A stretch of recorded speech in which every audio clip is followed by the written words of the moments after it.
2016 지방선거 후보자에게 묻다. 김해 FM에서는 시민의 알 거리를 위해서 특집방송 2026 지방선거 후보자에게 듣다를 라이브로 진행하고 있습니다.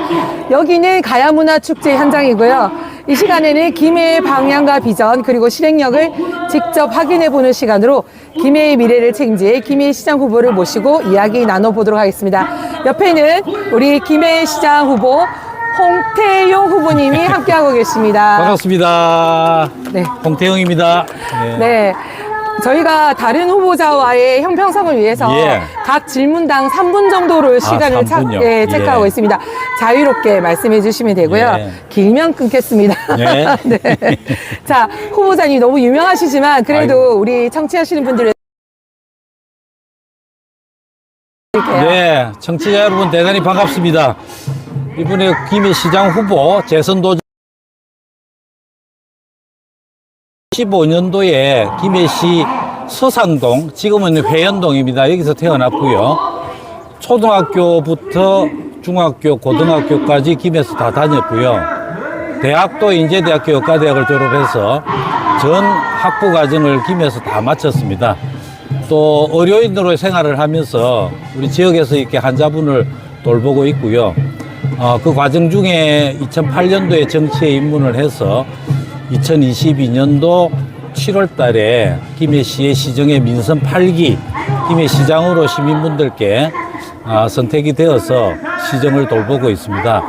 우리 김해가 이렇게 여러분들 함께 살기 좋은 도시고 또 발전 가능성이 높은 도시이기 때문에 앞으로 계속해서 발전할 수 있도록 최선의 노력을 다하도록 하겠습니다. 네.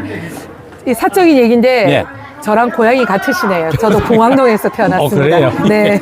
오늘 처음 알았습니다. 예. 사실 시장직을 이렇게 유지하는 게 힘드시잖아요. 예. 우리 김해 시민의 삶을 돌봐야 되고 또 우리 시 살림을 또 하셔야 되는데 예. 그럼에도 불구하고 또 출마를 하시는 이유가 뭘까요? 예. 민선 8기가 22년부터 26년 이제 6월 말까지인데요. 네. 우리 김해시가 처음에는 이제 부산과 창원에 생활권을 둔 분들의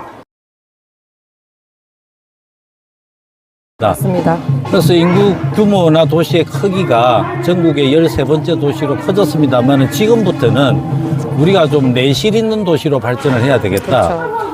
또 특히나 부산과 경남이 통합을 추진하고 있는 이 상황에서 네. 경남 부산 통합특별시가 만약에 만들어질 때 감사합니다.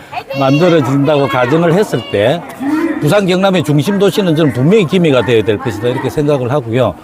그 과정을 준비하는 지난 4년간의 민선 8기에 많은 노력들을 했고 시민분들과 김해 발전을 위한 많은 준비가 되어 있습니다. 그런 과정 중에서 아시다시피 전국 지방 경쟁력 지수 평가에서 우리가 드디어 이제 탑10에 이름을 올렸습니다. 1위부터 9위까지는 전부 수도권 도시들입니다. 비수도권에서는 유일하게 우리 김해시가 탑10에 올라가면서 이제는 우리 스스로도 수도권 도시들과 경쟁할 수 있는 그런 기본적인 체력은 가졌다 이렇게 생각을 하고 시민분들과 함께 투명하게 운영을 하면서 청렴도 1등도 달성을 했고요.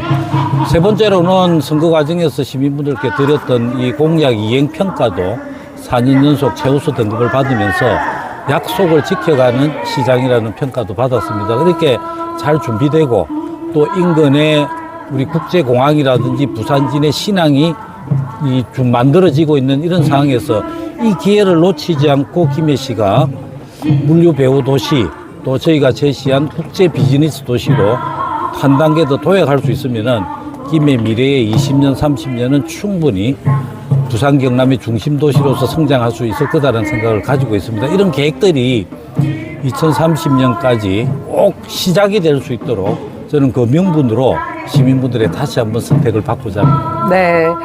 자, 지금 말씀하시는 중에도 사실 공약 같은 느낌이 들었는데요. 네. 자, 우리 시장 후보님께서는 네. 핵심 공약 3가지만 좀 예. 말씀을 좀 해주시면 감사하겠습니다. 좀 전에 말씀드린 대로 우선 첫 번째는 네.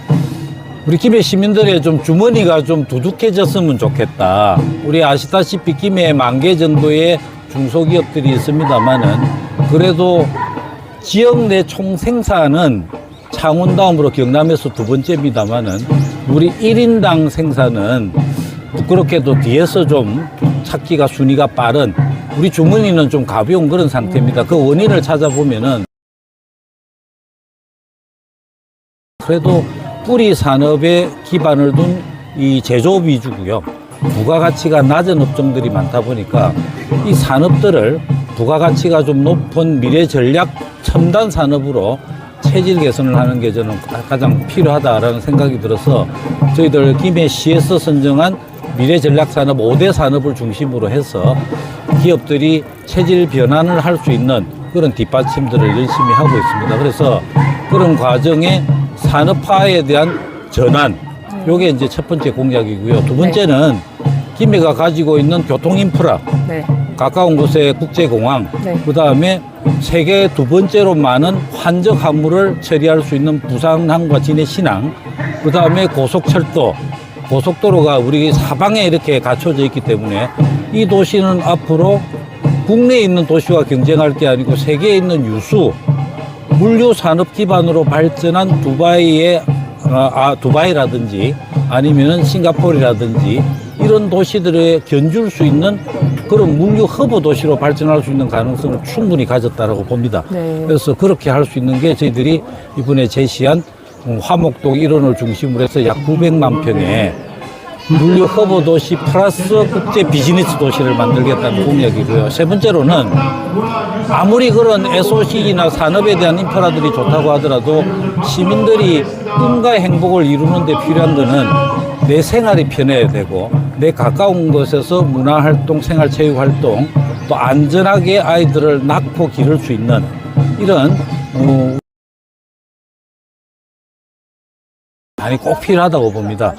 이런 체계들을 함께 갖춰갈 수 있는 게 저희들 다음 민선 8기에 추진해야 될 세 번째, 3대 이렇게 중요한 공약이라고 생각을 합니다. 네, 좋습니다. 아까 말씀하신 화목동에 네. 그런 또 커다란 유통단지나 뭐 이런 게 생기면 얼마 전에 땅을 파셨던 저희 아버지가 배가 좀 많이 아프실 것 같습니다. 네. 아이고. 비밀을, 이 방송을 안 들으셔야 될 것 같은데. 네. 네. 자, 그러면 다음 질문을 하도록 하겠습니다. 지금 현재, 우리 공약을 말씀해 주셨는데요. 임기 내에 반드시 이 공약을 지키기 위해서는 제일 중요한 게 재원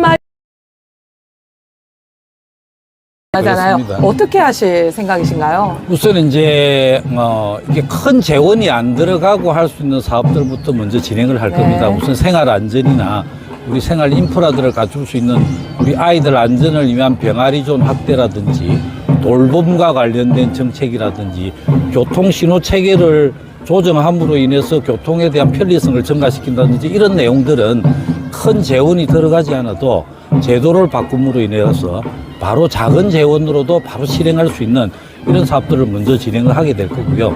큰 사업들은 12만 가지고는 감당을 할 수 없는 사업들이 많이 있습니다. 비즈니스 도시도 마찬가지지만은 여러 SOC 사업들은 국비, 도비, 시비와 매칭이 돼야 되고요. 거기에다가 필요하면은 민간 기업이나 공기업들이 함께 참여할 수 있는 네. 이런 재원 조달에 대한 구성, 이 계획들도 저희들이 이번에 다 단계적으로 만들었기 때문에 무조건 한꺼번에 많은 재원이 투입돼서 이 사업들이 짧은 시간에 이루어질 수 있는 사업들이 아니고요. 적어도 한 20년 정도의 장기간 단계별 계획을 가지고 진행을 하겠다라는 그런 상세한 계획들을 다 준비를 했습니다. 거기에 단계별 재원 조달 계획도 들어있기 때문에 뭐 12만 가지고는 다 한다는 그런 말씀은 아닙니다. 그래서 재정 부담이 가급적 적게 되는 범위에서 우리 시가 발전할 수 있는 방법은 지난 4년간 시정을 운영하면서 중앙정부와 또 국회와 관련 부처들을 열심히 다니면서 저희들이 그 길을 이미 알아놨기 때문에 민선국의에게 잘 연결이 되면은 계획대로 차근차근 준비될 것으로 그렇게 기대를 하고 있습니다. 네. 만약에 당선이 되신다면 임기 내에 반드시 내가 이 공약을 지킬 수 있다라는 근거는 뭘까요? 예, 앞서 좀 전에 말씀드렸습니다마는 단순한 선거를 위한 공약이 저희들은 아니다. 그저 민선 지난 4년 동안에 우리 각 부서에 있는 공무원분들과 머리를 맞대고 협의를 했고 시민들과 소통하면서 시민이 정작 필요한 내용들을 저희들 공약에 준비를 했기 때문에 그 하나하나의 공약들이 실행 단계에 있고 준비 단계에 이미 돌입을 했다라고 말씀을 드립니다. 한 가지 예를 들면은 동북아 물류 플랫폼을 준비한다고 지난 4년 동안 열심히 추진을 했습니다. 그런데 아시다시피 물류진흥지역 특별법이 만들어짐으로써 거기에 대한 법적 근거가 최근에 만들어졌고요. 또 국토부와 해양수산부를 열심히 다니면서 정부에서 추진하는 국가 스마트 물류 플랫폼 기본 계획에 저희들 안이 담길 수 있는 그런 가능성을 충분히 지금 확인을 했습니다. 그래서 물류진흥특별법을 통한 이 지역이 물류진흥지역으로만 선정이 되는 그런 결과만 만들어낼 수 있으면은 그 공약은 시간이 걸리더라도 단계별로 추진이 될 것으로 믿고요. 작은 생활 인프라와 관련된 공약들은 이미 각 부서에서 병아리 조언은 아시다시피 이미 시범사업으로 한 군데를 해서 시민들이 가장 공감을 가지는 정책으로 선정도 받았기 때문에 저희들이 민생부기에 시민의 부름을 받게 되면은 제가 약속드린 거는 100일 안에 10개 정도의 병아리 존을 확대해서 하겠다라고 말씀을 드렸습니다. 그래서 그런 생활 인프라와 관련된 공약들은 먼 공약들이 아니고 바로 민생부기에서 올 안에에도 성과를 시민분들께 이렇게 증명을 해볼 수 있는 그런 공약들로 준비를 했습니다. 그래서 100일 아니니까 당선되기 전까지는 그 10개 존이 어딘지는 비밀에 붙이시겠네요. 정할 수 있는 방법은 아닐 것 같고 지역별로 100인 이하의 우리 어린이 아이들이 통학을 하면서 통학 안전과 관련된 걱정이 되는 지역은 각 지역에서 신청을 받아서 그 중에서 우선 꼭 필요한 순위를 결정해서 진행을 할 그런 계획입니다. 감사합니다. 느닷없는 질문에도 대답을 명쾌하게 해주셔서 감사합니다. 현재 시장 후보님께서 생각하시는 김해에 가장 빨리 시급하게 해결해야 될 문제는 어떤 문제라고 생각하시고 어떻게 해결하실 겁니까? 우선 여러 가지 문제가 있습니다만은 제가 생각하는 것 중에 하나가 이 교통 인프라가 굉장히 좀 불편합니다. 그 다음에 이제 장유나 진영과 같은 신도시와 원도심 간의 교통 체계도 불편하고 또 창원이나 부산으로 출퇴근하시는 분들의 광역교통도 지금 좀 불편하신 상태입니다. 그래서 저희들이 우선 시급하게 시행을 할 것은 신도시는 신도시별로 순환을 할 수 있는 순환버스 체계를 저희들이 준비를 하고 있고요. 진영, 장유 마찬가지입니다. 그 다음에 진영이나 장유에서 창원권으로 출퇴근하실 수 있는 광역버스, 직행 광역버스를 지금 준비를 하고 있습니다. 그와 아울러서 또 신도시와 원도심 간에 노선도 굉장히 많은 지역을 이렇게 돌아서 가야 되는 불편함이 있기 때문에 이 버스 노선에 대한 용역을 지금 6월 말 되면 그 용역 결과가 나오게 됩니다. 그걸 기준으로 해서 최대한 시민들께서 덜 불편하시게끔 추진을 그렇게 할 계획이고요. 두 번째로 저희가 지금 고민을 하고 있는 문제가 잘 아시겠습니다만은 우리 부산 김해 경전철의 이 만년 적자 문제를 어떻게 해결할 것이냐.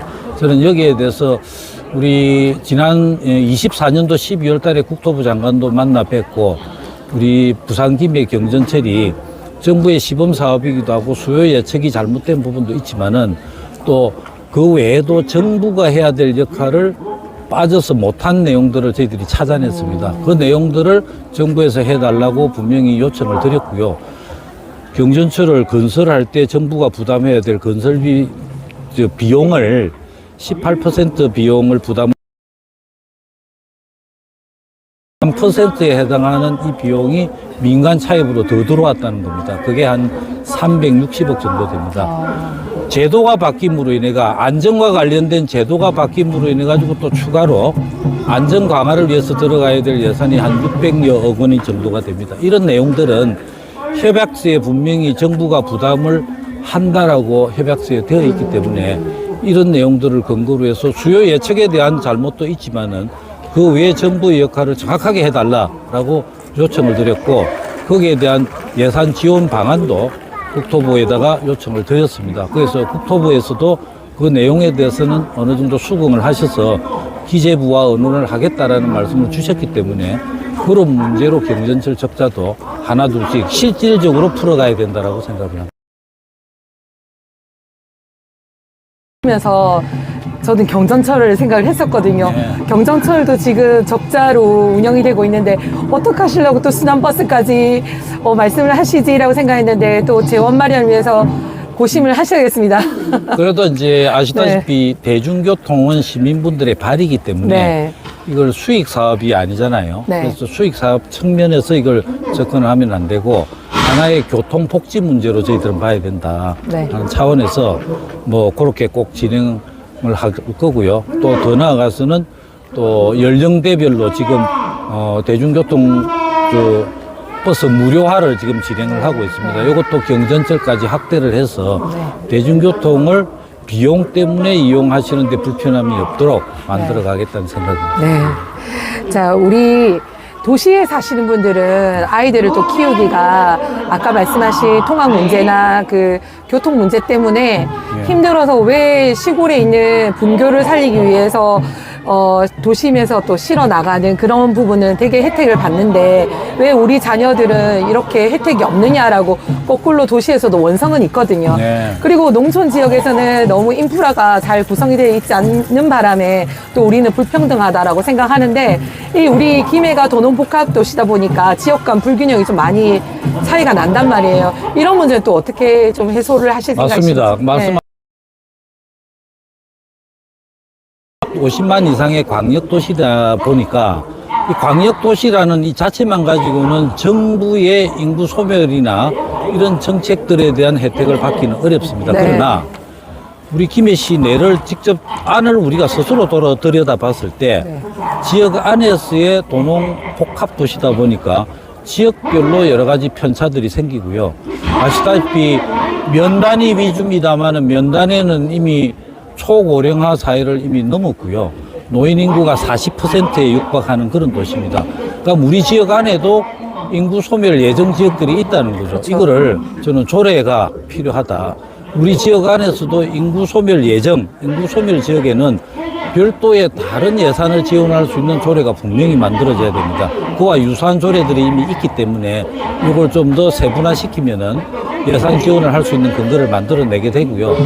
면단위에 사는다는 것 때문에 불편해서는 안 된다는 거고 또 면단위에 있는 학교이기 때문에 폐교를 걱정해서는 안 된다는 그런 이제 입장입니다. 그래서 특별히 면단위에 있는 학생 수가 적은 학교에는 좀 더 예산을 지원을 많이 하더라도 다양한 프로그램, 도심에 있는 학교보다는 좀 더 다양한 프로그램을 접목을 해줌으로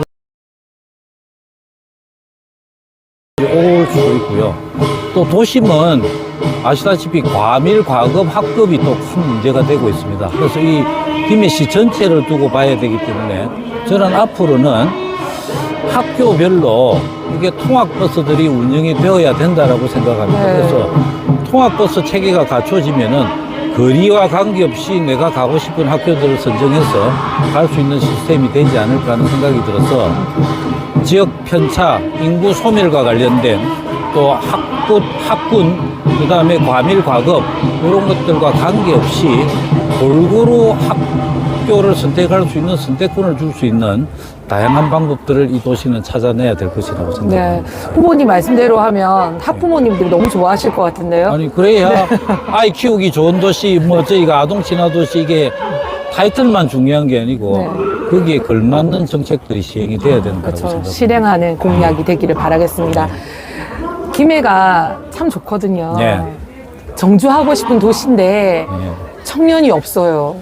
예. 그죠? 예. 그리고 코로나 때보다 더 힘들다라는 말이 나오고 임대가 붙어 있는 가게들이 너무 많아요. 사실 뭐 가게 하시는 분만이 소상공인은 아니지만 이 청년과 소상공인을 위한 정책이 있으시면 소개 좀 부탁드리겠습니다. 저희가 이제 지난 4년간 이게 시정을 시민분들과 함께 운영하면서 그래서 그 유출되는 원인을 살펴봤을 때 다양합니다만은 그중에 가장 중요한 것은 교육 문제와 일자리 문제였습니다. 그래서 이 교육과 관련된 거는 아시다시피 인제대학을 중심으로 해서 글로컬 대학의 김해시하고 같이 선정이 되었기 때문에 이 글로컬 사업을 통해서 우리 지역에 필요한 인재는 우리 스스로 만들어낼 수 있는 그런 준비는 되어 있다라고 생각을 하고요. 저희가 김해시가 지정한 미래 전략 산업과 관련된 분야의 인재들은 글로컬 사업을 통해서 분명히 된 일자리들은 그래도 청년들이 조금 더 선호할 수 있는 일자리이기 때문에 이 청년들을 여기에서 일자리를 가지고 김해 시민으로 정조할 수 있는 기반들은 이미 시작이 되었다라고 생각하는데 거기에 반증하는 결과가 뭐냐면은 25년도에 으로 줄었습니다. 그래서 아직도 유입은 아니지만은 유출하는 정도가 절반 정도로 줄었다. 떠나는 청년들이 적어졌다라는 게 그런 변화의 저는 시작이 아닐까 하는 생각이 들고, 두 번째는 청년들이나 창업기업이나 이런 제도에 있어서 도전하고 실패할 수 있는 기회를 이 도시가 만들어줄 수 있느냐에 대한 문제인 것 같습니다. 그래서 저희가 이번에 공약 중에 청년 펀드 200억을 조성하겠다라는 공약을 드렸습니다. 그 공약 내용은 청년들이 1인 창업기업을 할 때 이자를 지원해 주는 사람이 아니고 창업에 대한 비용이라든지 이 창업된 기업을 단기간 1년이나 2년 정도 이렇게 지속성을 가지고 회사를 운영해 갈 수 있는 비용을 직접 지원하는 그 펀드를 200억을 조성을 하게 되고요. 말씀하신 대로 지금 자영업을 포함해서 소상인들이 너무 어렵습니다. 네. 실물 경제가 이렇게 많이 어렵다 보니까 그분들을 위한 또 이 펀드도, 소상공인 지원 펀드도 200억을 새로 만들게 되고요. 중소기업 육성 자금은 지금 현재 1년에 600억 정도를 저희가 지금 준비를 해서 중소기업을 지원을 하고 있습니다만은 중소기업 육성 자금도 해마다 우리가 재정이 가능한 범위 내에서 계속해서 중소기업 육성 자금도 조금씩 늘려가서 대기업이 김해에 없다 보니까 거기에 대한 여러 가지 좀 불편함은 있습니다만은 적어도 중소기업이 강소기업으로 성장할 수 있고 청년들이 1인 창업을 통해 가지고 새로운 도전을 네. 이거 좀 사적인 질문인데요. 예. 원래 질문에 없었던 내용인데 예. 저 당황하지 마시고 잘 말씀하실 거라고 제가 생각합니다. 예. 사실 저희가 체급은 전주랑 비슷해요. 인구수를 봤을 때. 예. 근데 전주는 전주 FM이 너무 자리를 잘 잡아서 거점 스튜디오가 있고 여러 활동들을 할 수 있는 또 활동가들이 이렇게 일을 할 수 있게 또 시스템이 다 지금 지원이 되고 있거든요. 물론 그들도 열악하다고 하겠지만 저희 김해는 거기에 비하면 엄청 열악한 상황이고, 그리고 대부분의 대도시는 구마다 또 이렇게 공동체 미디어 플랫폼이 있습니다. 근데 저희는 말은 김해 FM이지만 주파수도 없고, 그리고 사실 저희가 경상남도에서 제일 먼저 시작된 공동체 미디어거든요. 얼마나 되셨는데? 10년입니다. 그래서 김해 시민으로서 자랑스러워해도 될 정도인데요. 제가 힘들어도 못 그만두는 이유가 김해시의 공동체 미디어가 없다라는 건 너무 자존심 상한다 해서 지금 버티고 있는 중인데 힘이 언제 빠질지 모릅니다. 그래서 만약에 시장님이 되신다면 도와주셔야 됩니다. 예. 공동체 미디어 알고 계셨습니까? 그럼요. 이게 네. 이제 아시다시피 김해가 이렇게 많이 인구도 늘고 도시 규모가 커졌습니다만은 이 커진 도시가 지금부터는 이제 행정의 힘만 가지고 운영될 수가 없고요. 시민들이 같이 자발적으로 참여해 주시고 주민자치위원회도 마찬가지고 각 지역별로 축제를 만들자 한 것도 지금 같은 뜻이고요. 시민 주권 시대가 이미 김해시에는 도래를 해 있어서 이게 크게 확장 발전할 때 이 도시는 더 살기 좋은 도시로 간다라고 생각을 합니다. 당연히 그렇게 되기 위해서 또 시정 내지는 시민들과 행정이 소통을 할 수 있는 그 매개체에 이런 김해 FM과 같은 방송의 역할이 중요하지 않을까. 예전에 저희들이 지금 뭐 공약은 아닙니다만 고민했던 내용 중에 하나가 우리 김해시가 가지고 있는 연지공원에 가보시면은 시계탑이 있습니다. 네. 그 시계탑 자리에 2층 정도의 방송국을 하나 지어보고 싶다. 네. 그래서 2층 정도의 그런 오픈 스튜디오 내지는 이런 방송을 할 수 있는 그런 공간을 만들었으면 좋겠다라고 이제 의논을 했던 적이 있습니다. 그래서 이런 지역 방송이나 시민을 대표할 수 있는 이런 방송들이 많이 좀 활성화될 수 있도록 네. 저희들도 지원을 하고 같이 고민해야 되는 게 행정의 책임이라고 저희들이 생각을 합니다. 네, 감사합니다. 이제 마지막입니다. 네. 진짜 해도 너무 쨍쨍하고 그래서 방송이 중간에 중단도 됐는데요. 보시는 분들이 깜짝 놀랐을 거예요. 그죠? 그런데 질문에 너무 충실하게 또 답변해 주셔서 너무 감사드리고요.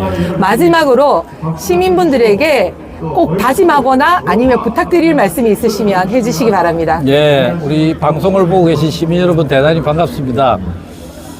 지난 민선 8기 동안에 22년부터 이제 26년 6월까지 우리 김해시가 미래에 어떤 도시로 나아가야 되고 또 어떤 이 시정들이 우리 시민들 삶의 생활 편익에 도움이 될 건지에 대한 고민도 많이 했고요. 거기에 대한 준비를 하는 그런 계획을 하는 그런 단계였다고 생각을 합니다. 그러는 중에 저희들이 뭐 또 여러 가지 성과도 실제적으로 나타났습니다만은 앞으로 다가올 민선국이 2030년까지가 김해시 입장에서는 가장 중요한 시기가 아닐까 하는 생각이 듭니다. 시정과 행정이 연속성을 가지고 계속해서 진행이 되어서 이 도시가 한 단계 더 성장할 수 있는 준비된 많은 계획들이 허황된 계획들이 아니고 준비되고 계획된 이 계획들이 실행이 될 수 있는 그런 기회가 꼭 한번 왔으면 좋겠다 싶습니다. 지금 저희들이 나와 있는 곳도 이렇게 가야문화축제가 한참 진행 중인 그런 현장입니다만은 좋은 계절 또 축제가 이렇게 많은 곳에서 재미난 축제들이 다양하게 펼쳐질 때 우리 시민분들께서도 바깥바람도 좀 쐬시고 축제장에 오셔서 많이 소통할 수 있는 그런 좋은 시간 되시길 바라고요. 많은 후보들이 똑같은 이 김해를 사랑하는 마음으로 지금 경쟁을 하고 있습니다. 그 한 분 한 분의 공약들 또 그분들의 내용들을 잘 좀 살펴봐 주셔서 누가 민선국에 더 준비된 시장인지를 잘 좀 평가해 주시기를 바랍니다. 열심히 하겠습니다. 감사합니다. 감사합니다. 자, 김해 FM에서는 시민의 알 권리를 위해 특집 방송 2016 지방선거 후보자에게 듣다를 라이브로 진행하고 있습니다. 계속해서 다양한 후보군들의 이야기를 릴레이로 진행을 할 예정이니까요. 많은 관심과 성원을 부탁드리겠습니다. 저는 이제까지 김해 FM의 조아라였습니다. 오후 2시에는 진보당 김해시장 후보 박봉열 후보님이 함께할 예정입니다. 그때도 많은 청취 부탁드리겠습니다. 감사합니다. 나와주셔서 감사합니다. 감사합니다. 네, 아이고 감사합니다. 고생 많이 하셨습니다.